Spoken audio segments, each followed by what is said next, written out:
사무엘상 12장 말씀. 사무엘상 12장 말씀입니다.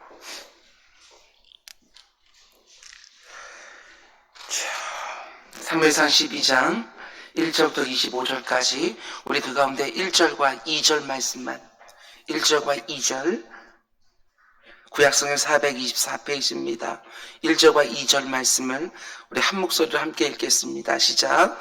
사무엘이 온 이스라엘에게 이르되 보라, 너희가 내게 한 말을 내가 다 듣고 너희 위에 왕을 세웠더니 이제 왕이 너희 앞에 출입하느니라.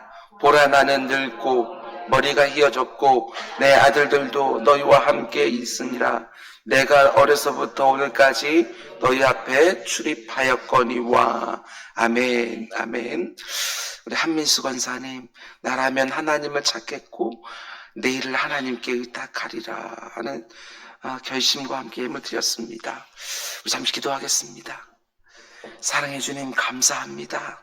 오늘 하루 시작할 때 감사로 시작하게 하여 주시고 하나님께 모든 것을 의탁하면서 확신으로 시작할 수 있는 한 날이 될 수 있도록 인도하여 주옵소서.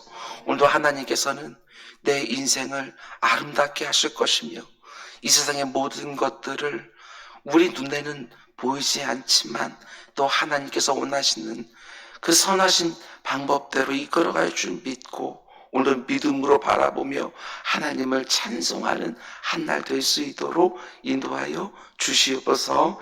이곳저곳에 참 어려운 일들 많이 있습니다. 어느 곳에서는 폭염으로 많은 사람들이 고생하고 또 어느 곳에는 집중호우로 참 어려움 많이 겪고 있습니다. 또 어느 곳에서는 코로나19의 확진으로 힘들어하기도 합니다.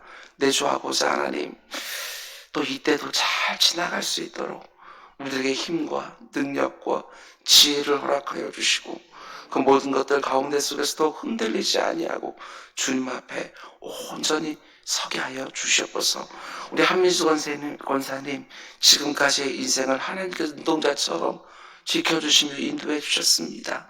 그리고 내일을 하나님께 의탁하며 예물을 드립니다.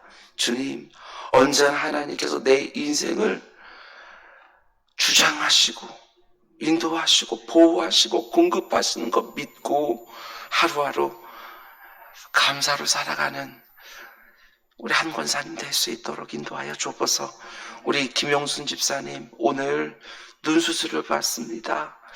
내 주 아버지 하나님, 새벽 기도 자들과 함께 기도할 터이니 주님 세밀하게 인도해 주셔서 눈동자에 고인 모든 물들이 잘 제거되어 줄 수 있도록 주님 인도하여 주시옵소서. 이 모든 말씀 예수님의 이름으로 기도드렸습니다. 아멘, 아멘. 지난밤도 잘 주무셨습니까? 오늘도 좋은 날인 줄 믿습니다. 좋은 날로 믿음으로 선포하고 시작하는 한 날 되기를 주님의 이름으로 축원을 드립니다. 아멘. 오늘은 그 외의 선지자들 새벽 강의 5번째 시간입니다. 오늘 말씀의 제목은 등장만큼이나 중요한 퇴장, 이런 제목으로 말씀 전하도록 하겠습니다. 등장만큼이나 중요한 퇴장. 등장할 때도 아름다워야 되지만 퇴장할 때는 더 아름다워야 됩니다.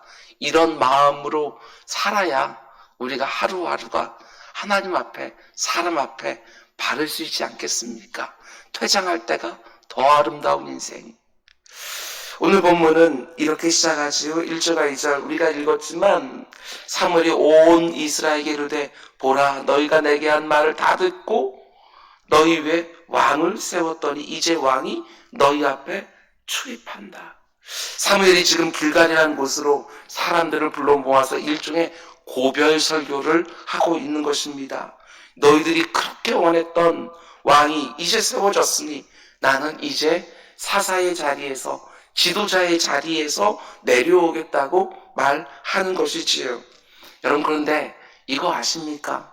사사기 말씀을 읽어보면 그 수많은 사사들 가운데서 고별 설교를 한 사사는 사무엘이 유일합니다. 다른 모든 사사들은 사사로 임명된 순간부터 죽을 때까지 사사였기 때문에 고별 설교가 없습니다. 그러나 사무엘은 살아있으면서 사사의 자리를 은퇴한 최초의 사사죠. 오늘날로 표현하면 사무엘은 최초로 조기 은퇴한 사사입니다. 그래서 은퇴사에 해당하는 고별 설교를 지금 할 수 있었던 것입니다. 이 부분도 참 중요합니다. 하나님이 사무엘아 너는 여기까지다 라고 말씀하는 순간에 그 자리에서 미련 없이 내려온 겁니다. 이게 결코 쉽지가 않습니다. 하나님 앞에서 다른 사사들은 죽을 때까지 다 사명을 감당하는데 저도 조금만 더 하면 안 되겠습니까? 이렇게 요청하지 않았다는 것입니다. 이게 왜 특별하냐면 성경에 등장하는 모든 영적 지도자들이 이렇게 한 것은 아니기 때문에 그렇습니다. 이스라엘의 가장 위대한 지도자 중에 하나인 모세의 경우를 생각해 보시기 바랍니다. 하나님이 모세에게 너는 여기까지다. 너의 사명은 여기까지다 라고 말씀하셨을 때 모세가 어떻게 반응합니까? 우리 한번 신명기 3장 한번 찾아볼까요? 신명기 3장입니다. 신명기 3장. 거길 찾아서 좀 펼쳐놓으십시오. 신명기 3장 23절 이하의 말씀입니다. 신명기 3장 23절 이하의 말씀. 모세는 사무엘과 조금 다르게 반응합니다. 그때 내가 여호와께 간구하기를 주 여호와여 주께서 주의 크심과 주의 권능을 주의 종에게 나타내시기를 시작하셨사오니 천지간에 어떤 신이 능히 주께서 행하신 일 곧 주의 능력으로 행하신 일같이 행할 수 있으리이까. 여기까지는 하나님을 먼저 높여드립니다. 그리고 이제부터 모세가 진짜 하고 싶은 이야기를 하기 시작하지요. 25절 구하옵나니 나를 건너가게 하사 요단 저쪽에 있는 아름다운 땅 아름다운 산과 레바논을 보게 하옵소서. 하나님 나로 하여금 가나안까지는 보게 해주십시오. 하나님이 너는 여기까지다 라고 말씀하실 때 모세는 어떻게 반응합니까? 한마디로 말하면 하나님 조금만 더요. 이런 식으로 반응하고 있는 것이지요. 근데 하나님이 단호하게 노라고 말씀하십니다. 26절 이하의 말씀. 여호와께서 너희 때문에 내게 진노하사 내 말을 듣지 아니하시고 내게 이르시기를 그만해도 족하니. 참 여러 가지 생각이 들게 하는 말씀입니다. 그만해도 족하니 이 일로 다시 말하지 말라. 말도 못 꺼내게 하십니다. 너는 비스가산 꼭대기에 올라가서 눈을 들어 동서남북을 바라보고 네 눈으로 그 땅을 바라보라. 너는 이 요단을 건너지 못할 것이니라. 너는 여호수아에게 명령하고 그를 담대하게 하며 그를 강하게 하라. 그는 이 백성을 거리를 건너가서 네가 볼 땅을 그들이 기업으로 얻게 하리라 하셨느니라. 너의 사명은 여기까지고 네가 남은 일이 있다고 한다면 그것은 여호수아를 네 후계로 잘 세우는 것이다. 그만 이 자리에 내려와라. 이렇게 말씀한 거지요. 모세의 마음을 충분히 이해할 수 있습니다. 하나님이 약속하신 그 가나안 땅에 모세가 얼마나 들어가고 싶겠습니까? 40년 동안 그 땅만 생각했는데. 그런데 문제는 하나님이 은퇴하라고 분명히 말씀하시는데 어쨌든 버티고 있는 것이죠. 버티다가 하나님께 한 소리 들은 것입니다. 다시는 이 일로 내게 말하지 마라. 모세만이 아닙니다. 히스기야라는 사람도 보시기 바랍니다. 하나님 히스기야에게도 너는 여기까지다 말씀하셨습니다. 그런데 히스기야도 사무엘이 아니라 모세처럼 반응합니다. 이번엔 열왕기하 20장을 찾아보십시오.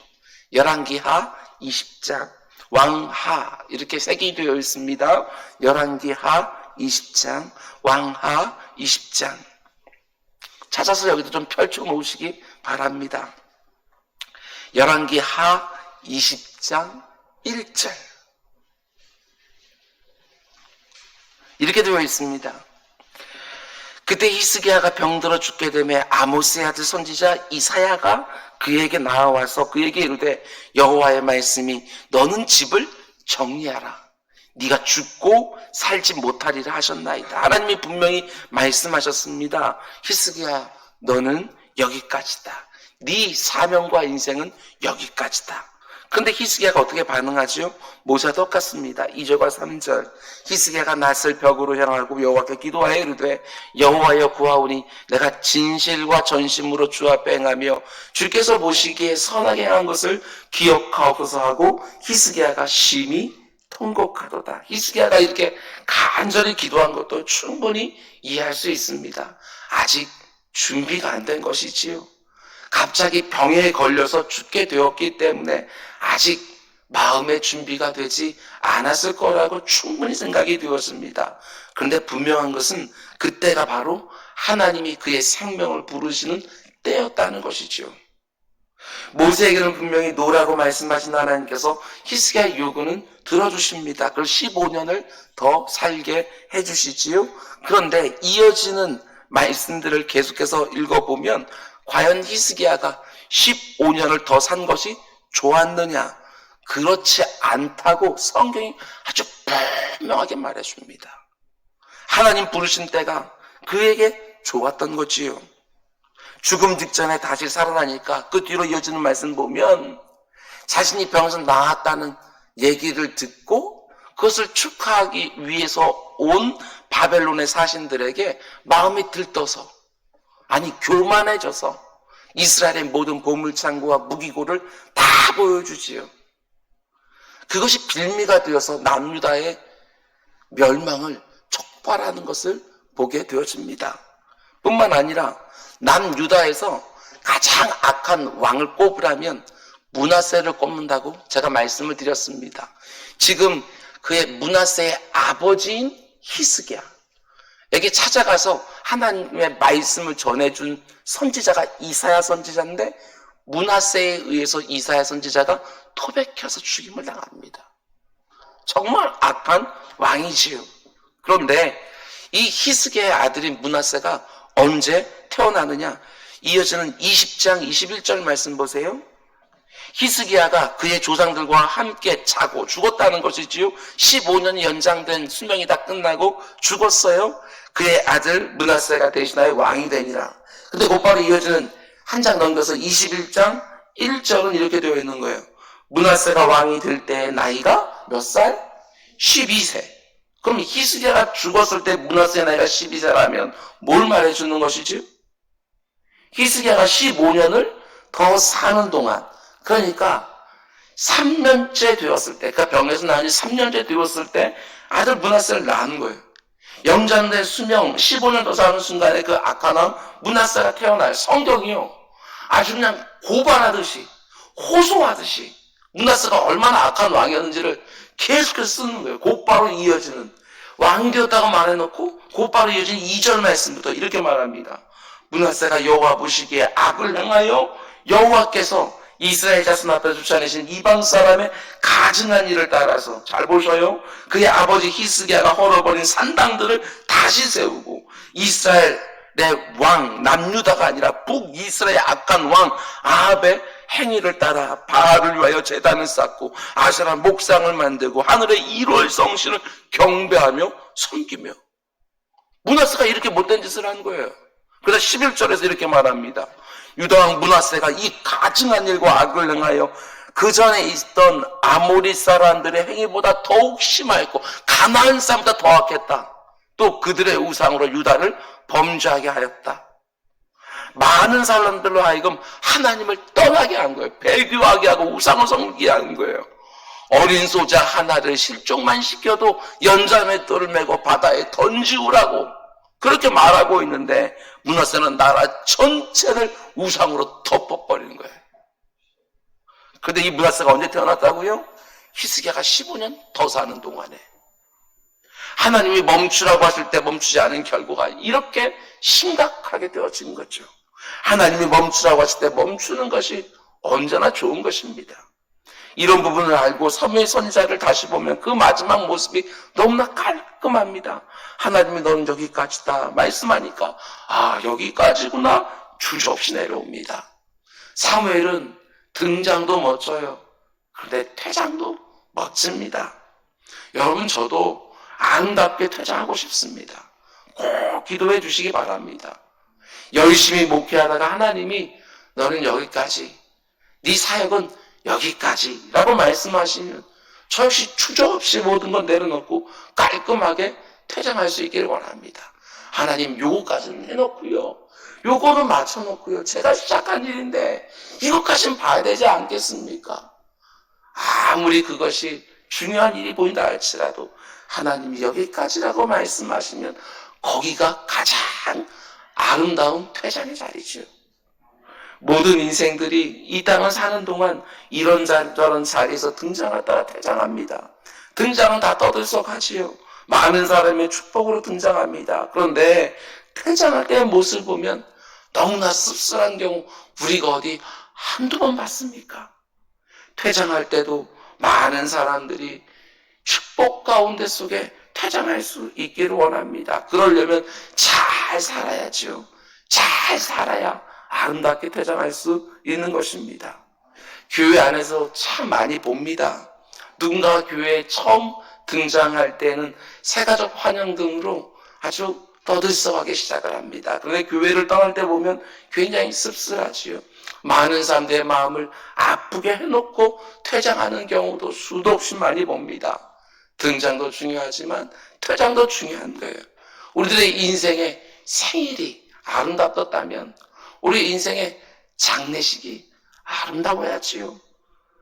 교회에 등장할 때도 아름답게 등장을 하고 교회 안에 하나님께서 맡기신 일을 감당할 때도 너무나 아름답고 하나님께서 내 인생 부르실 때 온 교우들이 그리워하면서 그 동시에 천국으로 환송하면서 같이 보낼 수 있다고 한다면 그것처럼 아름다운 퇴장이 어디 있을까 생각해 보게 되어집니다. 그럼 또 한 가지 하나님이 오늘 새벽에 사무엘의 모습을 통해서 우리에게 주신 메시지가 있습니다.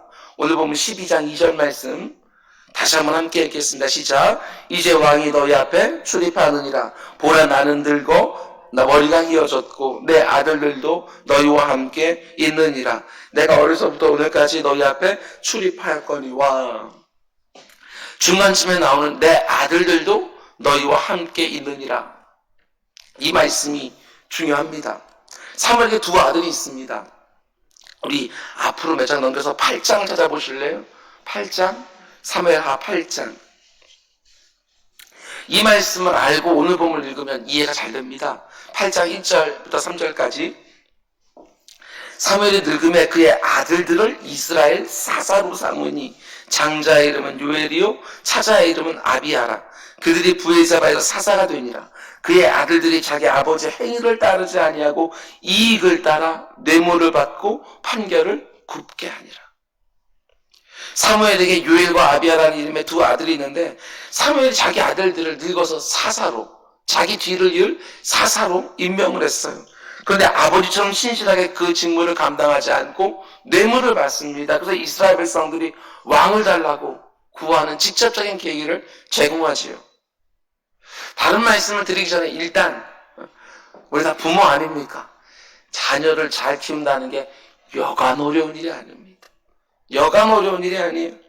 사무엘의 인생을 보면 오점은 딱 하나입니다. 그게 바로 그의 아들들인 거예요. 히스기야 같이 신실한 왕 밑에서 가장 악한 므낫세가 나온 거고, 자녀들이 제대로 살지 못하면 부모에게 부담이 되고 부모에게 욕이 되지요. 목사와 장로의 자녀들이 제대로 신앙생활을 하지 않으면 부모에게 큰 상처가 되기도 합니다. 이걸 좀 확대해 보면 저와 여러분 우리 모두는 다 하나님의 자녀라는 것을 기억하셔야 됩니다. 우리가 이 세상에서 하나님의 자녀답게 잘 살지 못하면 결국 어떻게 되어집니까? 하늘 아버지께 누가 되지요? 부담이 되고 욕이 됩니다. 천하의 사무엘이지만 자녀를 잘못 키운 것 때문에 사람들에게 욕을 먹었습니다. 모든 영광을 받기에 합당하신 그 하나님이 자녀인 우리들 때문에 이 세상 사람들에게 욕을 먹습니다. 저와 여러분이 하나님의 자녀답게 이 땅을 잘 살아서 하나님에게 욕이 돌아가는 것이 아니라 믿지 않는 사람들에게도 찬송과 경배가 올려지기를 주님의 이름으로 축원을 드립니다. 어쨌든 사무엘의 아들들이 사사했다고 염두에 두고 오늘 보면 12장 2절 말씀 보면 내 아들들이 지금 너희와 함께 있느니라, 이 말의 의미가 뭔지를 알게 되었습니다. 사사였는데 지금은 그 아들들이 너희와 함께 있다. 사무엘이 자기 아들들이 잘못했다는 말을 듣고 아들들을 사사의 자리에서 패했다는 뜻입니다. 사무엘의 스승이었던 엘리 제사장은 두 아들인 홈리와 비나스를 잘못 키웠죠. 우리가 이미 본 것처럼 제사장으로 세워놓았는데 그 두 아들이 범죄했어요. 잘 들으셔요. 그런데 성경을 보면 아버지가 아들들을 제대로 징계하지 않았어요. 제사장의 자리에 계속 놔두었어요. 그래서 그 결과가 어떻게 됩니까? 두 아들들이 비참하게 죽습니다. 전쟁터에 법궤를 메고 나갔다가 거기서 비참하게 죽어요. 아니, 제사장의 자리에서 패했다고 한다면 여호와의 궤를 메고 나가지도 않았겠죠. 가문이 망한 것을 보게 되어집니다. 엘리 역시도 목이 부러져 죽고, 사무엘 역시 자녀들에게 문제가 있었지만 엘리와는 다릅니다. 자녀들을 사사의 자리에서 끌어내렸어요. 그래서 그 결과로 아들들이 살았어요. 잠언서를 통해서 성경은 말합니다. 자녀들을 징계해야 된다고. 그게 그 자녀들을 살리는 길이라고. 이런 점을 생각해 보셔야 됩니다. 우리는 자녀들에게 어떤 자리에 세워주는 것이 자녀를 위한 일이라고 생각합니다. 그래서 성경은 꼭 그런 것만은 아니다. 때때로는 세웠던 자리에서 끌어내리는 것도 그 자녀들을 위한 일일 수 있다. 내 자녀들을 위해서 뭘 주는 것만이 그 자녀를 위하는 것이 아니라 그 자녀에게서 뭔가를 빼앗는 것도 자녀를 위한 길이 될 수 있다고 말하고, 세워주는 것만, 뺏는 것만 사랑이 아니고 끌어내리는 것도, 뺏는 것도 사랑이라고 성경은 말하고 있는 것이지요. 인간적으로 이게 어려운 일입니다. 그중 그 아들들이 아버지 사무엘에게 얼마나 원망했을까. 그리고 사무엘이 늙었고 두 아들들이 있었으니까 며느리들도 있었는데 며느리들은 또 얼마나 시아버지에게 섭섭했을까. 성경에 등장하지는 않지만 사무엘의 아내 역시도 두 아들들을 끌어내린 그 모습을 보면서 마음에 많은 서운함이 있었을 것입니다. 그런데 사사의 자리에서 그 아들들을 끌어내려서 그 아들들이 살았다. 오늘 이 말씀을 잘 기억해 두시기를 바랍니다. 세워주는 것만이, 주는 것만이 그 자녀를 위하는 일이 아니라는 것이지요. 또 이런 생각을 해보았습니다. 사무엘이 어떻게 이렇게 할 수 있었을까? 많은 부담이 있었음에도 불구하고 다른 거 아닙니다. 두 아들들이 뇌물을 받았다는 얘기를 듣고 가차없이 그들을 끌어낼 수 있는 이유는 그가 다 받기 때문에 그래요. 자기 스승인 엘리 가문을 다 지근해서 받기 때문에 이렇게 할 수 있었던 것이지요. 엘리가 그 아들들을 그대로 방치해 두어서 온 가문이 멸망한 것을 다 보았기에, 그리고 하나님으로부터 그들의 모든 죄악들을 직접 들었기에 그는 자기 아들들을 사사의 자리에서 끌어내릴 수 있다는 것입니다. 실패를 통해서 배웠습니다. 사무엘 선지자, 사사겸 선지자는 사사시대의 끝자락이라고 막 말씀을 드렸습니다. 사사시대의 끊임없는 폐역함이 무엇입니까? 죄를 반복한다는 것입니다. 죄를 짓고 하나님이 그래서 이민족을 보내서 압제하면서 고통을 주고, 그럼 그들이 잘못했다고 부르짖고 하나님은 사사를 통해서 그들을 구원하시고, 이 사이클이 계속해서 반복되었었는 거예요. 이런 악한 것들이 계속 반복된다는 이유가 무엇입니까? 실패를 통해서 하나도 못 배우고 있다는 것입니다. 사무엘은 엘리의 실패를 통해서 배웠습니다. 실패를 하는 거, 그게 자체가 문제가 아니라 그 실패를 통해서 배우지 못하고 반복하는 것이 문제라고 말씀을 드렸습니다. 내 실패를 통해서 배우시고 내 주변에 있는 사람들의 실패를 그저 비난만 하지 마시고 배우시기를 바랍니다. 이런 점을 생각해 보았습니다. 사무엘의 아들들이 그렇게 훌륭한 아버지를 뒀음에도 불구하고 왜 아들들이 비뚤어졌을까? 한 가지 사무엘에게 책임을 물을 수 있는 부분이 있다고 생각을 했습니다. 사무엘상 7장을 찾아보세요. 앞으로 넘겨서 사무엘상 7장. 사무엘이 어떻게 사역했는지, 그는요 순의 말씀 증거자였습니다. 온 이스라엘 돌아다니지요. 15절 이하의 말씀. 사무엘이 사는 날 동안에 이스라엘을 다스렸으되 해마다 베델과 길갈과 미스바로 순회하며 그 모든 곳에서 이스라엘을 다스렸고, 라마로 돌아왔으니 이는 거기에 자기 집이 있습니다. 거기서도 이스라엘을 다스렸으며 또 거기에 여호와를 위하여 제단을 쌓았더니. 잘 보셔요. 1년에 4군데를 순회를 합니다. 위부터 아래까지 계속해서 순회하면서 그냥 노는 게 아니에요. 계속 다스립니다. 자기 집이는 라마에 돌아와서도 다스리는 일을 계속하죠. 다스렸다. 그냥 딱 보더라도요, 어마어마하게 바빴겠구나, 이 생각이 들지요. 자기 집이는 라마에서요 4군데를 순회하니까 그냥 3개월씩만 머물렀다면 4분의 1은 집에 있고 4분의 3은 아버지가 밖에 나가 있고. 목회의 성공과 실패를 말하는 것이 좀 말이 안 되지만, 목회에 소위 성공했다고 하는 큰 교회 목사님들 보게 되었으면 너무 바빠서 자녀들을 잘 돌보지 못해서 그 자녀들 가운데 속에 문제가 생기는 경우들이 허다합니다. 허다. 그 모습을 세상에 많은 사람들이 이렇게 비난해요. 자기 자식 하나도 제대로 키우지 못하면서 무슨 목회냐고, 무슨 다른 사람들을 돌본다고 말하냐고. 제가 볼 때 전 세계 목회자들 가운데 한국교회 목회자가 제일 바쁜 것 같습니다. 제 동기 중에 한 친구, 대형교회 부목사로 청빙되었다가 너무너무 좋아했는데 벌써 수년 되었습니다. 4달 동안 교구 성도님들, 1000명도 넘는 교구 성도님들 밤낮으로 신방하다 과로로 쓰러져서 하나님께 먼저 부름받았습니다. 사모님하고 2 아들 뒤에 남겨놓고. 사무엘의 아들들이 자라나면서 어쩌면 자기 아버지를 사역에 빼앗겼다고 생각했을지도 모르겠습니다. 사무엘이 가정에 돈을 제때 가져오지 않아서 너무나 힘겹게 살다가 나중에 그들이 사사가 되었을 때 아버지와 다르게 뇌물을 받았을지도 모르겠습니다. 저를 위해서 기도해 주시기 바랍니다. 애가 3이나 됩니다. 교회를 섬기는 모든 교육자들이 모든 것을 뒤로 하고 주의 일에 몸된 교회를 위해 헌신해야 되는 건 분명하지요. 그러나 그렇게 헌신할 수 있도록 성도님들이 잘 도와주시기 바랍니다. 사역도 좀 도와주시고 쉴 수 있는 시간들도 좀 허락해 주시기 바랍니다. 교회는 공동체지요. 예수 그리스도의 피로 하나가 된 영적인 가족입니다. 제가 늘 말씀드리는 것처럼 우리들의 자녀들은 교회 공동체가 함께 키우는 겁니다. 젊은 부부들이 자녀를 갖기를 원하거나 아니면 자녀를 잉태하면 제가 꼭 말해줍니다. 자녀는 공동체가 함께 키우는 거다.